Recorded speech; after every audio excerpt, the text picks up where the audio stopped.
பாத்தீங்கன்னா ஒரு மல்மல்ல 120 count with பிளவுஸோட நம்ம பார்க்க போறோம். அடுக்கு மல்லி எடுத்து வந்து தொடுத்து வச்ச மாலை மணக்கும் ஒரு மணிக்கழுத்து.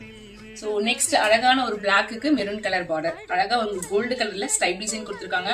அவ்வளோ ஒரு கம்ஃபர்டபுள், அவ்வளோ ஒரு ஈஸியா கேரி பண்ணிக்கலாம். ரொம்ப ரொம்ப எலகண்டான ஒரு சாரி. ஸோ இந்த சாரி ஃபுல்லாவே ரெண்டு சைடுமே both of equal border. So ரெட்டப்பட்ட பார்டர்ல நடுவில் உங்களுக்கு பிங்க் கலர்ல உங்களுக்கு பார்டர் வரும், அழகா இருக்கும். ஸோ இந்த சாரிக்கு இதுதான் உங்களுக்கு பல்லு. ஸோ கியூட்டான டாசல்ஸ் வரும். நீங்க டர்சல்ஸ் கலர்லயே பிளவுஸ் மேட்ச் பண்ணி போட்டுக்கலாம், இல்ல நீங்க ரன்னிங் பிளவுஸும் நீங்க ஸ்டிச் பண்ணி போட்டுக்கலாம். ஸோ என்னோட சஜஷன் பாத்தீங்கன்னா நீங்க டர்சல்ஸ் கலர்ல நீங்க மேட்ச் பண்ணி போட்டா அவ்வளவு சூப்பரா இருக்கும். பிகாஸ் இந்த சாரியோட சென்டர் பீட் ரொம்ப கொஞ்சம் நிறைய கொடுத்தீங்கன்னா, ஹெவியா கொடுத்தீங்கன்னா அழகா இருக்கும். ஸோ நீங்க பிளவுஸ் கட் பண்ணாம இதோட டர்சல்ஸ் கலர்லயே நீங்க பிளவுஸ் மேட்ச் பண்ணி போட்டீங்கன்னா அவ்வளவு ஒரு எலகண்டா இருக்கும்.